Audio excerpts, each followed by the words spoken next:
Hello people, and welcome to the final map tier list. I hope you're having a wonderful day. Time to get around to the final DLC today. We're going to have a look at the Industries DLC maps. Of course, these are all based on my own personal opinion. If you feel I've played something too high or too low, get down in the comments and let me know. Otherwise, let's get started, shall we? First up on the Industries map DLC tier list is Green Peaks, and this for me falls into a very healthy A-tier map. So Green Peaks is a European themed map with a 54% buildable area. It has all available outside connections and all of its natural resources. Taking a look at those natural resources, tons of fertile land and plenty of little ore pockets knocking around as well. Oil is definitely the lowest of the resources, and you also have some offshore oil as well. So if you're a fan of using the oil drilling platforms, then Green Peaks is a good option for that. Taking a look at the wind, nice windy spots around the coastlines and the mountain peaks as you would expect.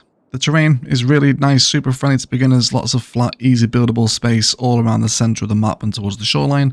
And there are some nice mountains over in the east and the north. Nothing too severe, nice terraforming in here. And then taking a look at the fishing, it is very much a salmon and anchovy party with very small amounts of shellfish knocking around in the rivers. So Green Peaks, really nice map. Do like this one. Don't think there's anything kind of outstanding about it that pulls it into a must play for me, but certainly one to consider playing.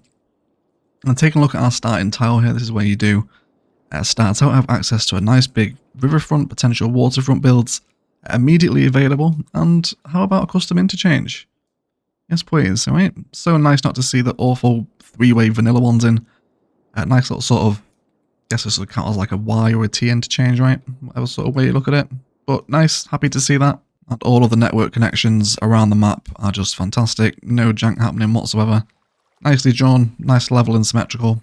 No sort of horrific dips happening as we come into the water. Same also applies with your rail here as well. And I'm very much a fan of Green Peaks' countryside, I guess, as the river kind of meanders through this landscape. Also gets fed by a little mountain stream that comes out up here too. And the terrain and the mountains have just been sensibly terraformed, right? Nice sort of hills that are threatening to become mountains in some places. And I can certainly imagine some really nice rural builds out here, kind of following the river. Lots of opportunities out this way. Map does come with your favourite vanilla detailing bits, including a little graveyard, which is pretty cute. I enjoy these, and then a kind of a ruined castle with someone's house in the middle of it as well, which is kind of a strange place to build, right? But okay. So yeah, classic vanilla detailing. If you're a fan of these, you are going to find little specks of this around the map. There's also another little spot of it over here as well. So you're going to encounter these if you're playing this map. And a quick note as well, just to complement the waterways. Just been really nicely brought in. You're going to get some islands in there as well if you want to start getting some bridges going across. Yeah, I really like the waterways. Happens over here again as well. So if you're a fan of sort of building in and along rivers, Green Peaks has some very nice ones. This is where the terrain does start to get a little bit gnarly as we come towards the very edge of the map. So this is well within your 81 tile radius, so you'll probably not end up building that much out here. But some nice sort of larger mountain peaks, if you want to have that as a backdrop to perhaps a little town out here, then you do have that option with this map as well. Yet more vanilla detailing along the coastline. Very happy to see this sort of stuff. Okay, some sort of old lumberyard vibes here as well with the logs lined up like that. That's quite nice. Yet again, another island with more vanilla detailing, including these sort of naval cannons, right? Whatever they're called, turrets, etc. Right, there's a few of these knocking about, and there's also a trench further down the beach as well. If you want to sort of start bringing in some Omaha beach vibes, then you can do over here. And if you do sort of enjoy building coastal, there's kind of few maps better than Green Peaks, to be fair. You're getting sort of peninsulas coming out, lots and lots of beachfront activity to be had. So if you're a fan of sort of building waterfront tourism and sort of waterfront downtowns, the whole coastline here in Green Peaks is absolutely ripe for development. But otherwise, Green Peaks is a really nice, sensible European themed map, super friendly to beginners, very friendly to 8-to-1 tiles, sensible connections, nothing absolutely outstanding or beautiful to pull it into a must play for me, but definitely worth considering if you're a fan of these sorts of maps.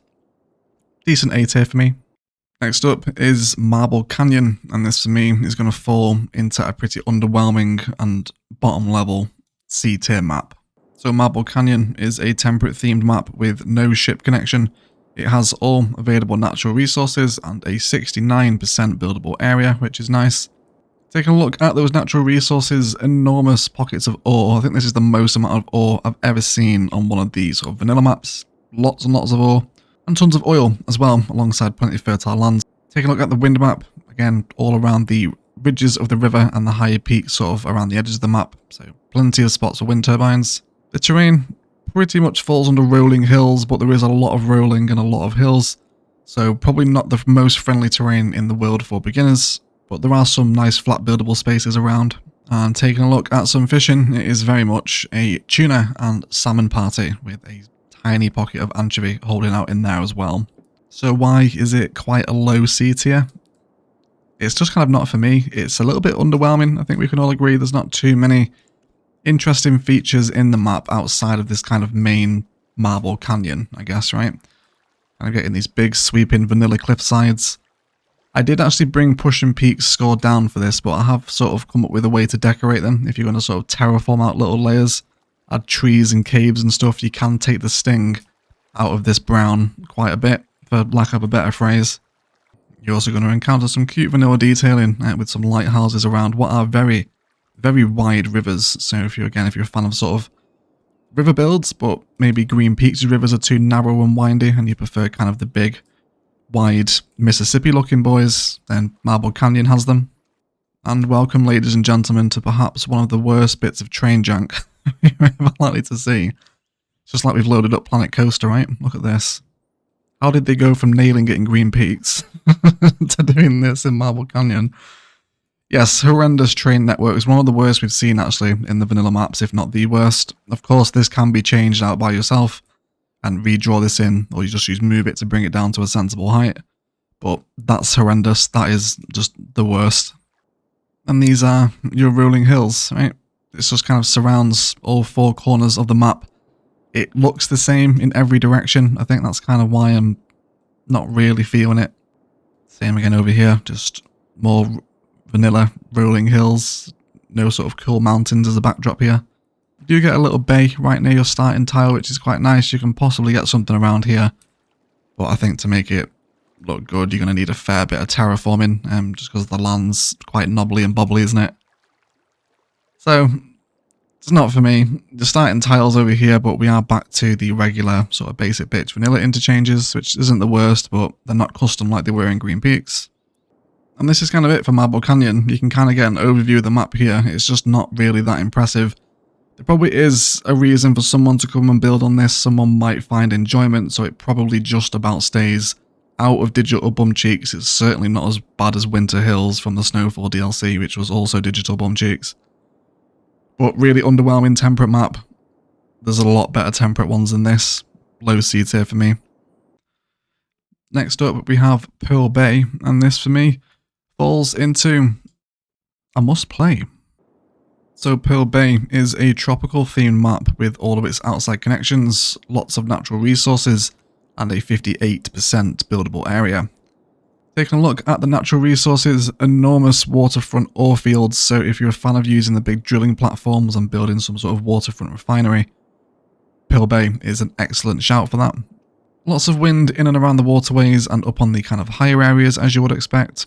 The terrain around the coastline is starting tile, nice, flat and friendly for beginners, and if you do want to start working with some more challenging terrain to help your builds or just to challenge yourself, then the south and the west of the map do hold some larger mountain ranges.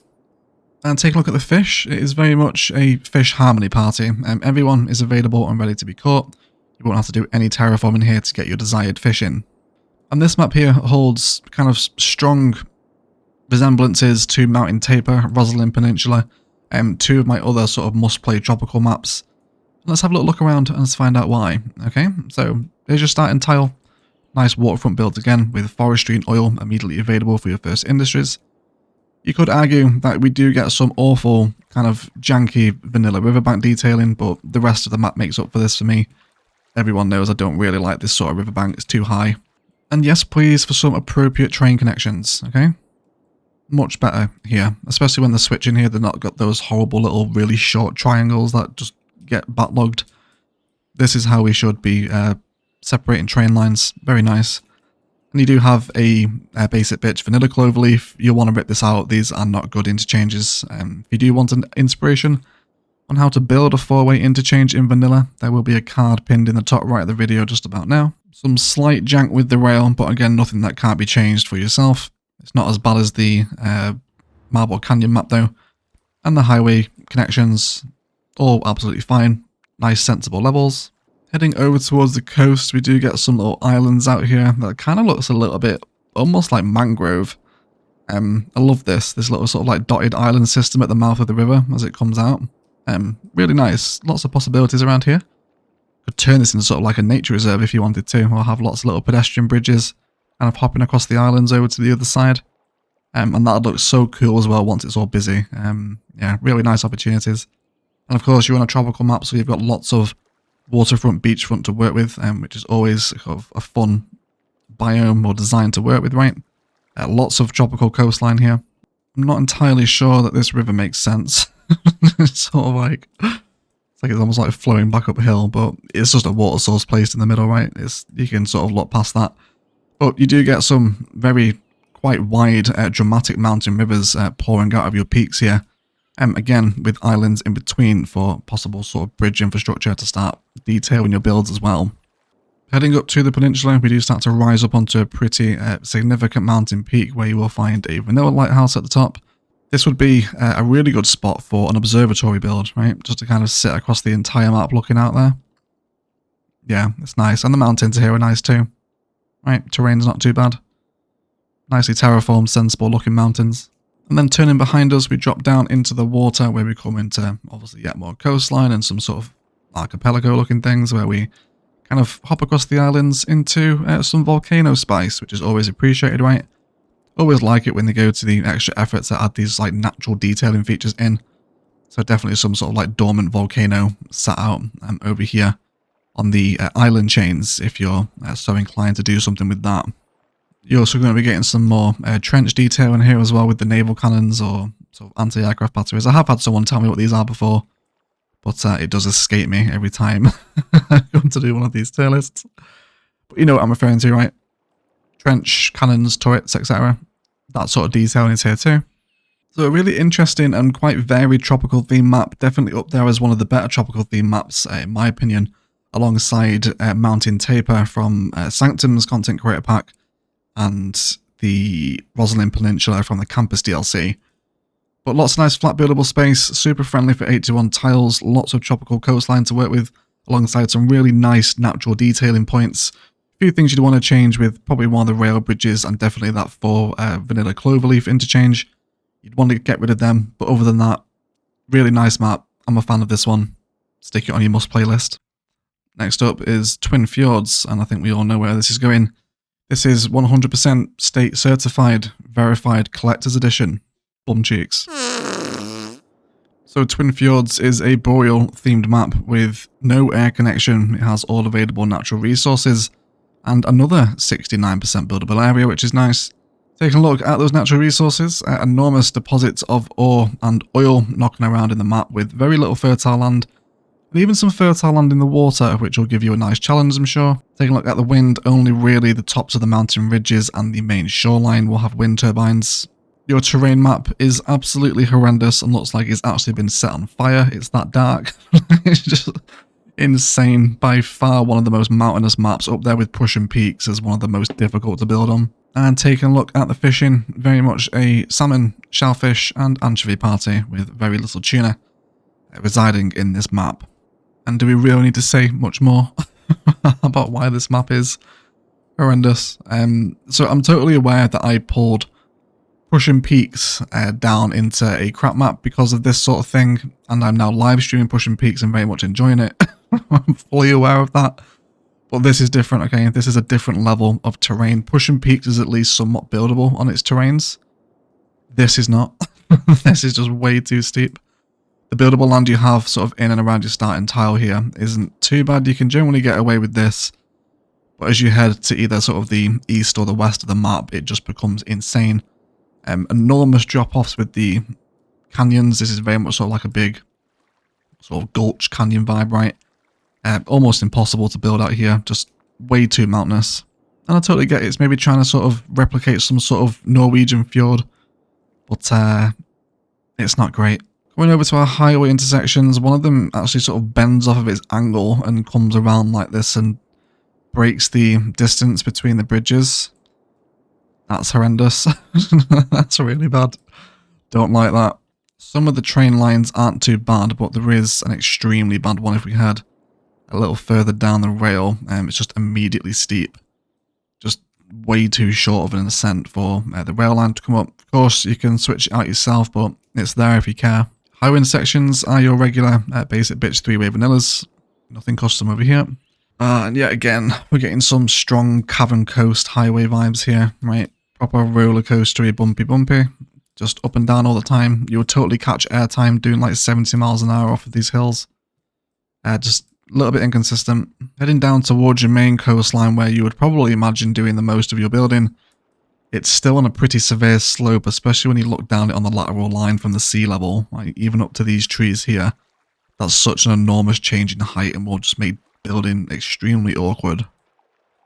And then you do have a little island out here as well, which you could possibly hook in with some ferries. Kind of make it like a little self-sustaining island if you wanted to. And there's some vanilla detailing bits and pieces up here as well. Although I will say I do enjoy the aesthetic of the ships passing by this map. I think that kind of gives off some fairly strong Norwegian cruise vibes, doesn't it? So if there's one positive thing about the map, it's the ferries actually leaving it. That make it nice. And then again, on top of these big land masses either side, it's just up and down everywhere. Huge drops sweeping down. Then more of these waterways that just really carve out these super deep canyons. So that is Twin Fjords, and this is kind of widely regarded to be one of the hardest and worst maps to build on. I can totally see the parallels with Pushing Peaks here, but for me this is kind of a different level of jank, and there's much worse problems prevalent in this one than there is in Pushing Peaks. We might live stream it one day, because I know you guys are enjoying the new vanilla streams, but it'll be a while if we ever get around to Twin Fjords. So, bum cheeks map for me. I'd never play this. Easily one of the worst boreal maps you're likely to play. And lastly, and perhaps least, is Woodgarden, and again this is going to fall into a really underwhelming C tier. So Woodgarden is a boreal themed map with no sea connection. It has no oil and a 62% buildable area. Taking a look at those natural resources, tons of fertile land and ore pockets to be had, but as we mentioned, zero oil. Interested in using wind turbines at your start? All around the waterways and some of the larger mountain peaks will be holding your wind turbines.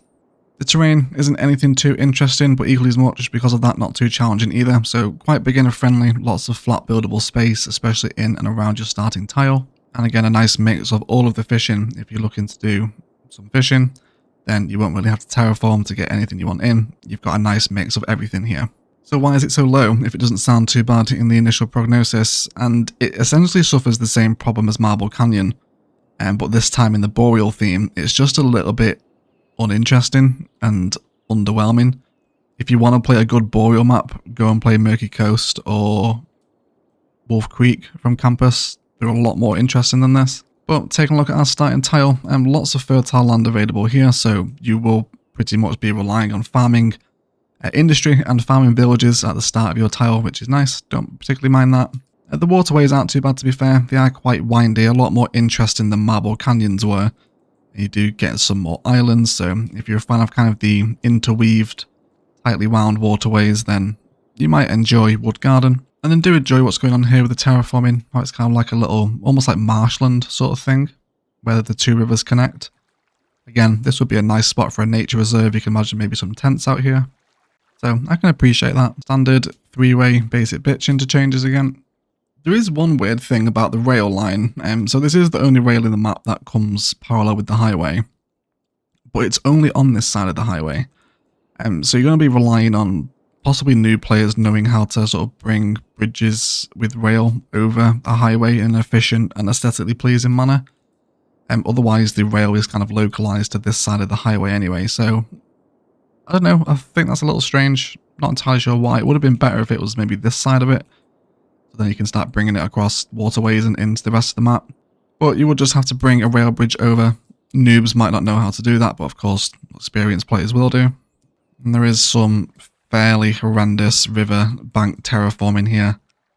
with this one, and it's not everywhere. Like, you know, these are much more sensible. And sort of up my street here, you know, I like building around these sorts of rivers. And that is kind of it for Woodgarden. Like I said, it's essentially suffers the Marble Canyon syndrome in that it's just a pretty underwhelming and disinteresting version of its theme. But if you do like lots of farming and flat buildable space within the Boreal theme and some waterways action, you might find some pleasure in Woodgarden. But in my personal opinion, there are a lot better Boreal maps than this. It's a pretty underwhelming C tier for me. Okay guys, that is going to do it for the DLC map tier lists. That is all of them done now, ranked all 49 maps.